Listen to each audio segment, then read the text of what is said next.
Where are you going for Christmas? You staying here, you traveling, you going somewhere though, right? You going somewhere. And as we get ready for Christmas, and I don't know, I'll just be a little transparent with you. Sometimes we get into these holiday things, and I'm supposed to be doing holiday series type sermons, which just flows supernaturally out of me. And so I just want to mention Christmas a lot so you know that I'm thinking about it. I was on assignment with Shelby for a little bit this week, and we went out to a couple of stores. I'm just trying to calm down still. I had to get born again several times. Oh my gosh, I didn't know this many people lived around here, and that they were all in Costco's parking lot, and that going through there was kind of like a challenge, and if you made it, hey, you live, and if you don't, man, in the heat, in the press, and the rush, this verse started coming up in my spirit, and God started talking to me about you. Look at your neighbor and say, God talked to him about you. Tell him. Psalms 46:10. Psalms 46:10. Be still and know that I am God. Because I'm going to be exalted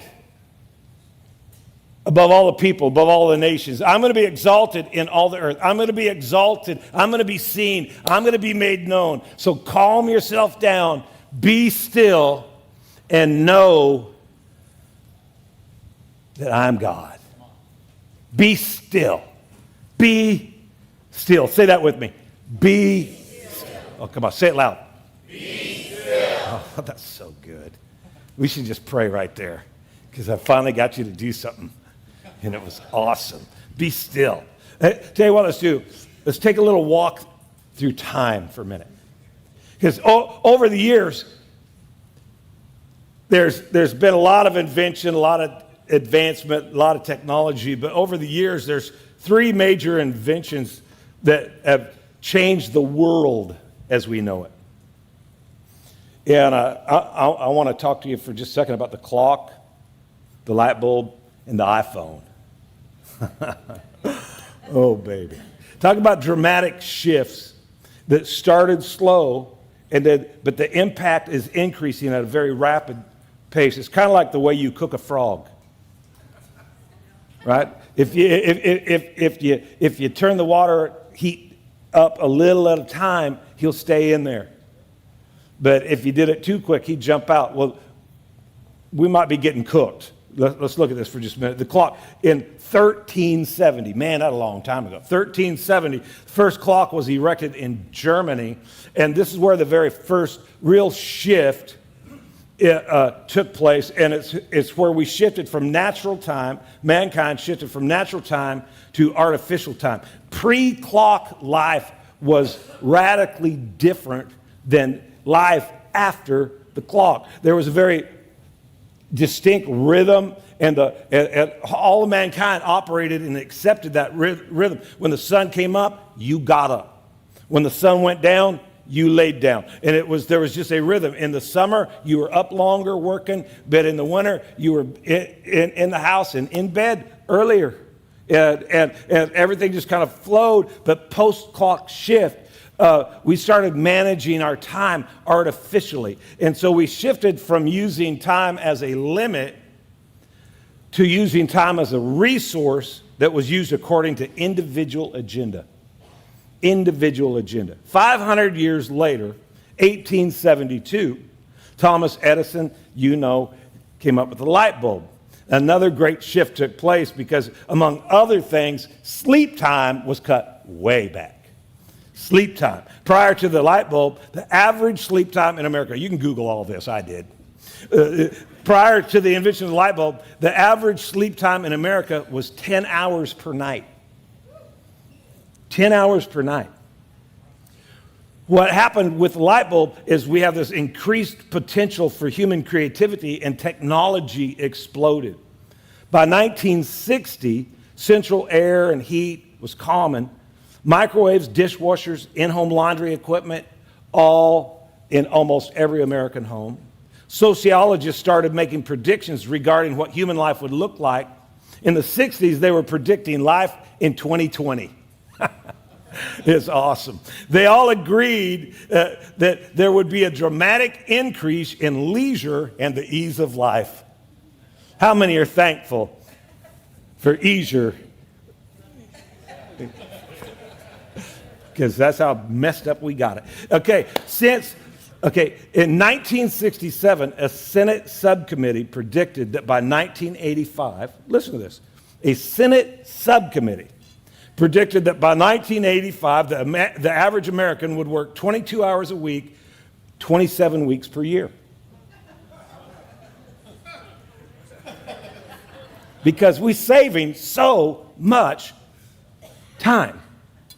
Since 1980, leisure time for the average American has decreased greatly every single year. Technology has saved us hundreds and hundreds of hours of time, but it's our use of time that has become the issue.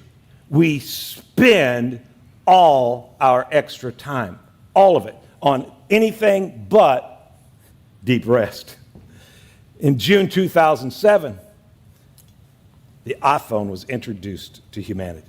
This device came with a handy little tracking device that would actually tell us where and how time was being invested. In 2016, average touches per day were 2,617. The screen time, actual screen time, with 76 notable sessions was 2.5 hours. That was in 2016. By 2019, the screen time average was over 5 hours, and you don't even want to know what it is today, because I'd hate to interrupt some of you right now because you're on your screen.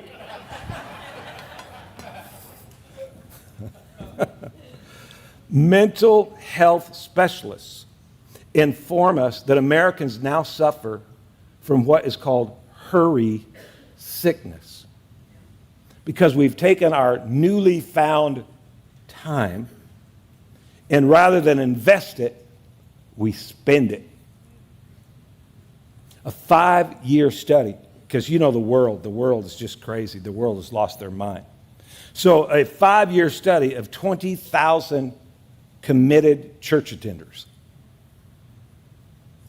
There were several points that stood out, but the major point that they found was that the greatest distraction shared by 20,000 believers is what could only be described as busyness. Busyness. They noted a cycle that Christians assimilating to a culture of busyness led to hurry and overload. We could be describing you today. As that increased, God became more marginalized in the life of these Christians in this study. Next, these Christians experienced their relationship with God to begin to deteriorate. Then they became even more vulnerable to adopting a secular assumption regarding how to live. And that led to greater conformity to a culture of busyness, hurry, and overload. And then the cycle just repeated. Carl Jung, who did the Briggs and Jung personality assessment, he said, hurry is not of the devil, hurry is the devil. Now consider the verse. Be still. Be still. Know that I am God. Just take the first 2 words, be still. Try that for 3 days. Just be still. It's harder than it sounds. And is it possible that as we struggle with being still, it's an indicator why we struggle with knowing God? I want to know God, I just don't want to be still. But you got to be still if you really want to know God. Nudge your neighbor and say, man, he is talking to you right now. And the first thought that comes to our mind for a lot of us when we think about be still, which by the way, The word still is the Hebrew word where we get our English word to vacate or vacation. It is to set things aside so that you come out of it. It was crazy because I've talked to people who've been on vacations recently, and they say that when they get home from vacation, what they really, really, really need is rest. We don't even know how to vacate. Hello, somebody. You know, hey, we're going to take a vacation, and somebody in the family, somebody on the trip starts planning every minute. And it's, hey, we got to go. So you got to use, don't use your definition of vacate. You got to use God's definition, right? You use the Bible to define the Bible. So vacate, and it means to literally separate yourself in order to know God. You got to separate yourself. And the word that screams at us, impossible. I've just got too much to do. I don't have enough time. But we've been saving hundreds and hundreds of hours. Time has been, we're supposed to be working 27 weeks a year. There's so many things going off in my head. I'm just going to stay right here. Well, I have fantastic news because it's impossible, right? It's impossible. It's impossible. Everybody say impossible. Impossible. Okay, here's the good news. There's a lot of lessons that we find within the Christmas story, a bunch of them. But there's one that just fits this for us so well. And I want us to look at it today. It's a story that involves a girl named Mary. Have you heard of Mary? Mary's a girl with a promise. I mean, you got to think about it. You got to slow down, and you got to think about it. She receives this promise. That's a problem. But hey, every blessing comes with complications. So she's got an impossible promise, an unthinkable promise, a scandalous promise. This thing could be deadly, but it's impossible. Prior to receiving the promise, she couldn't have been happier. Been a lot of commotion in her house. Family meetings, lots of them. Some at our place, some at their place. What was called the bride price had been agreed upon. Wasn't huge because both families involved weren't super wealthy, but a contract had been signed. And that's what actually mattered because it was a legal contract for her to be married. And by their culture, that meant from the time that they got together, it was 1 year away. From that moment, Mary's imagination began to just go wild. Every girl dreams about her wedding. There's nothing new there. But she couldn't sleep much, thinking about her future. She didn't know a lot about Joseph, but she lived in a small village. Not a lot of secrets in a small village, so she began to learn about Joseph just from listening to people talk. She heard that he was an incredibly righteous man, that he followed the law even in the smallest things, that he was dependable and a hard worker, that he had great, strong devotion. And she began to dream about their life. Where would they live? What would their kids look like? How many kids would they have? Who would their children be? How hard will it be to have children? Because a lot of people in her family line, they got pretty old before they had kids. She's hoping that we don't have to wait like they did to have kids. She's just hoping. But after the contract, not a lot of free time in her life because now she's stay at home, stay in the house, complete your chores, being overprotected by her parents because now we can't let you in the presence of a man. No man can touch you or it's breach of contract.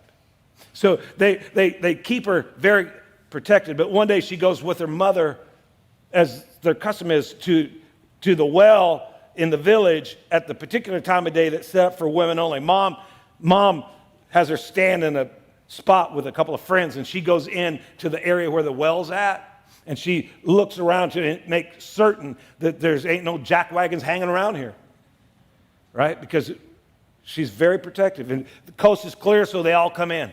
They all move into the center area where the well's at, and it's that time of day, and Mary's mom's meeting up with her friends, and they're talking, and Mary's found a place to just sit and think about her future when all of a sudden she hears a voice, and it's a man's voice. And she's looking around, and she hears this man's voice. She wants to scream. She tries, but no sound comes out. And she hears this voice say, Mary, you're favored among women. God is with you. She is totally freaked. This voice begins to tell her about her future. You're going to conceive. You're going to have a baby. You're going to call his name Jesus. He's going to rule the Israelites. His kingdom will be established like the throne of David, and it'll last forever. And as he talks, she's listening, and it doesn't sound like he's talking about someday. It sounds like he's talking about today. And she's thinking in her, I've never been with a man. I've never actually been touched by a man. There is no way this can happen. And amongst all the other thoughts in her head, there's one word that continually screams, impossible. And the voice says, with God, nothing is impossible.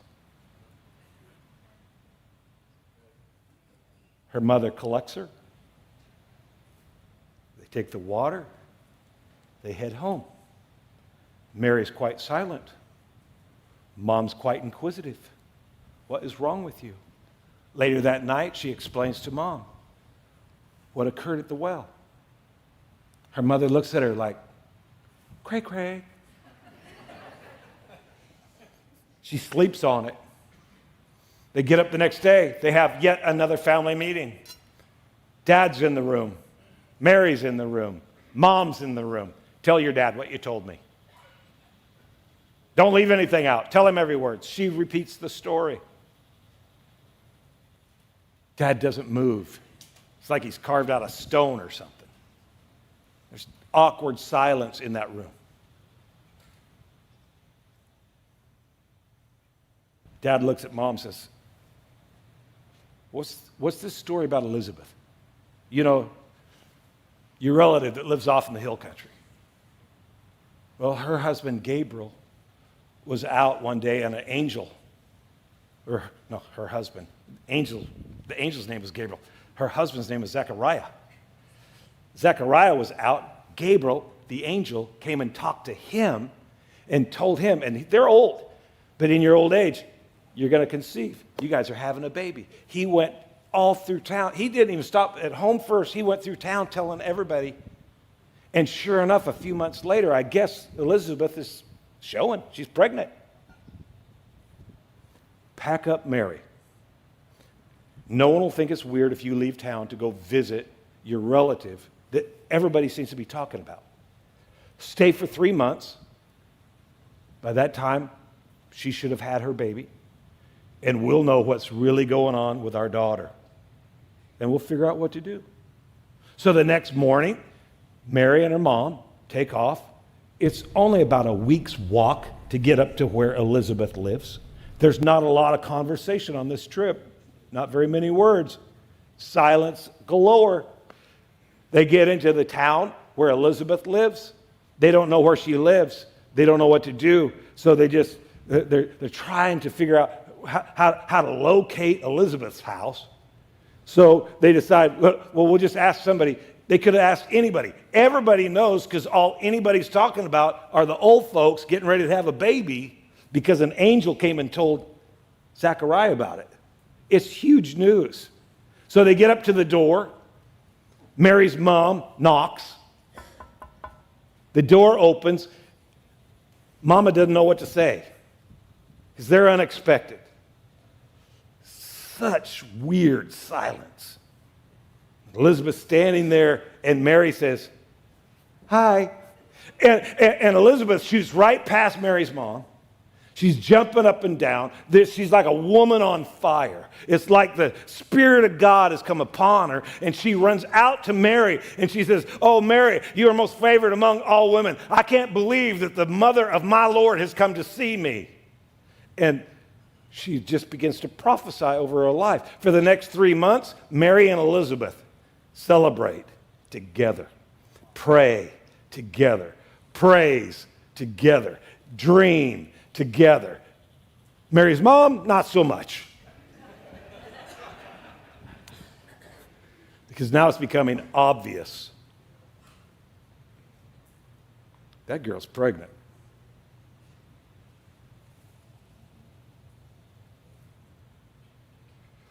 But what's obvious is no longer impossible. So apparently, what was impossible wasn't impossible. See, you're thinking, and I'm thinking, be still. Do you know my schedule? Do you know how many emails I've got? Do you know how many texts I got to respond to? Do you know how many offers there are right now to buy stuff?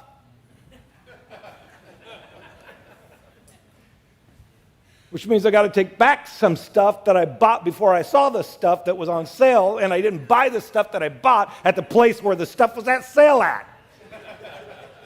So that stuff's going back, and we're going there, and be still. It's impossible. And with the rush, and with the press, and with the schedule, comes overload, which manifests in anxiety. Don't you think it's strange that the people who know the Prince of Peace are often the people without any peace? All we have to do is read your posts. Which is why I don't. It just messes with me. So, if you've been looking for me on Facebook, which I'm sure most of you have, you ain't gonna find me there. And the reason is I don't have time. See, we invest time so that we can get more time. If you invest money, you should be getting more money. If you call it investing money, but your money's going down, you're not investing money, you're spending it. I have learned, and probably should teach a long class on it, that you cannot spend your way to wealthy. Living proof. I would put it this way. You ready? What has 2 thumbs and has learned that lesson well? This guy.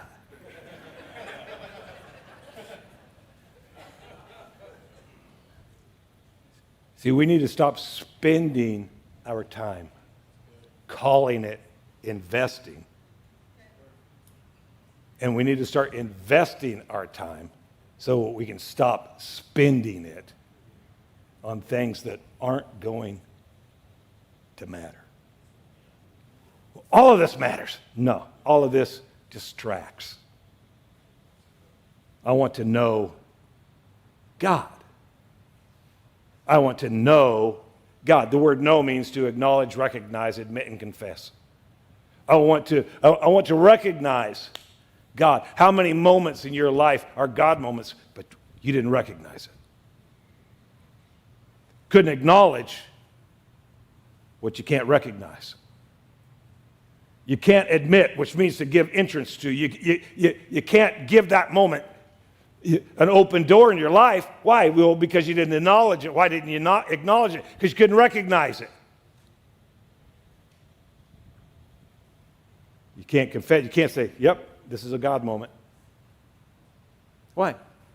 We're too busy. We're too busy. You're coming into the holiday season, guys. And it feels like you're going to get more and more and more busy. It feels like it's going to be impossible to vacate. How about we put it this way? To vacate his position so he can have it back. To take ourselves off the throne so that God can get back on the throne. See, because the deal is that as long... Well, you know those verses that we all quote to each other when somebody's going through a hard thing? Be anxious for nothing, but in everything through prayer and supplication. With thanksgiving, let your requests be made known unto God. And the God of all peace will keep your heart and mind riveted on him. So let's start by being anxious for nothing. Being anxious for nothing when you're worried about everything is kind of a hard deal. When your mind is consumed with all your responsibilities and all the bills and all the opportunities and all of it's like, be anxious for nothing. Well, see, we start too early. The phrase right in front of be anxious for nothing says, the Lord is near. See, if you don't know God's right here, if you don't understand that he's right here, it's hard to be anxious for nothing. If you don't know that God's on your side, and I don't mean on your team, I mean on your side. Now, where I stand today, I don't stand on my own. I don't stand alone. God is with me. And when I can recognize his presence in my life, some of the things that are so distracting, I realize that it's not as important as I thought it was. It's not as big. It's not as powerful. Why? Well, because God's with me. And when he's with me, I actually can be anxious for nothing. Think about this for just a minute. How many prophecies did Jesus fulfill? Mathematician Peter Stoner counted the probability of one person fulfilling even a small number of them, and he concluded the chance of a single man fulfilling just 48 of the prophecies found in the Bible. There's 323 prophecies that Jesus fulfilled. That if one person fulfilled 48 of the prophecies, the odds would be 1 in 10 followed by 157 zeros. Impossible. You might be looking at a problem or a situation, a challenge in your life, and I'm not belittling it, but you might be looking at something that you've got to deal with that is impossible. You cannot see a way through it. You cannot see. You have thought. You've prayed. You've cried. You've done research. You've done everything you can, and there's just no way to fix the mess that's right there. It's impossible. I want to give you one more verse. Matthew 11:28 in the Passion. Are you weary, carrying a heavy burden? Then come to me. Then come to me. Where are you going for Christmas? Come unto me, all you who are weary and heavy laden. Come to me. I will refresh your life. I am your oasis. Look at verse 29. Join your life with mine, learn my ways, and you'll discover I'm gentle. I'm humble. I'm easy to please. You'll find refreshment and rest in me. Where are you going for Christmas? Can I give you some really, really, really, really good advice? Just be still. Just hang with Jesus for a little bit. And you'll find that the pressure and the weight of life evaporates. Because in his presence, there's fullness of joy. He really is the Prince of Peace. He really can do the impossible. It's his specialty. So if we go back and look at Psalms, but read it and in the Passion this time, Psalms 46:10, surrender your anxiety. Surrender your anxiety. Some of us talk about our pressure like it's a trophy. We brag about how big our problem is. We magnify situations. How about we surrender our anxiety? Be silent, stop striving, and you'll see. See, it might be that until you be silent, stop striving, you're really not going to see that he's God. That he's above all of it. He's above all of it. Be still so you can know God. In a season that's got the pedal to the metal.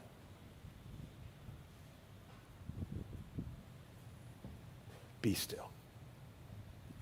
Be still. Be still. Vacate.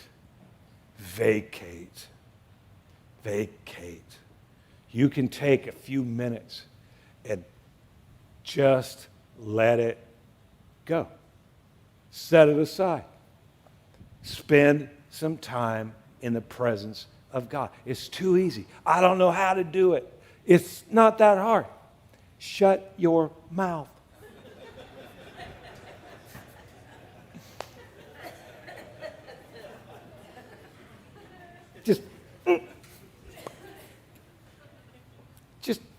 Nope. I'm just going to breathe. Here's what's nuts. Is the majority of prayer that's shared with us in the Bible, the majority of it, and by a long shot, David outnumbered all of them. His prayers are recorded, and it's like, shoot. Well, you think David wasn't busy? Ruling a kingdom? Going to battle? Running for his life? Raising all those families? Chasing all those women? Breaking all those rules? This guy was busy. Yet he found time to be still. Tell you another guy that you've heard of.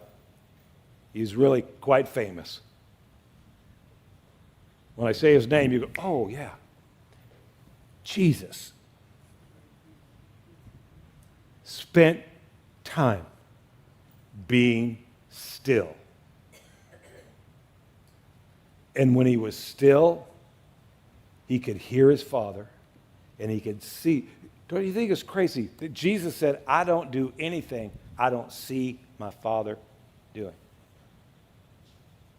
So he got in a position with God where he could see how his Father would handle the situation that he was dealing with. See, quite often in our rush, we're in a hurry because we got a microwave. Everything should be fast. Everything should be quick. Everything should be instant. So we try to tell God how we see it. But our endeavor in prayer is to hear God so we can see what He sees. Then we can agree with that. You want to elevate your prayer to insanely effective? Agree with God. How are you going to do that? You're going to have to be still and let Him show you what can occur right where you are. Let me end with this thought.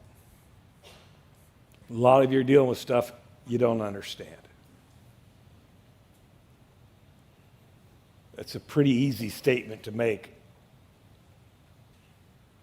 because we're probably all dealing with things we don't understand. The harder you try to understand, the easier it is for you not to trust. So the more you focus on your trust, the easier it'll become to understand. I might not always understand. Jesus asking the Father to change the plan. I don't understand why it's got to be this way. Nevertheless, I trust you. I trust you. I trust you.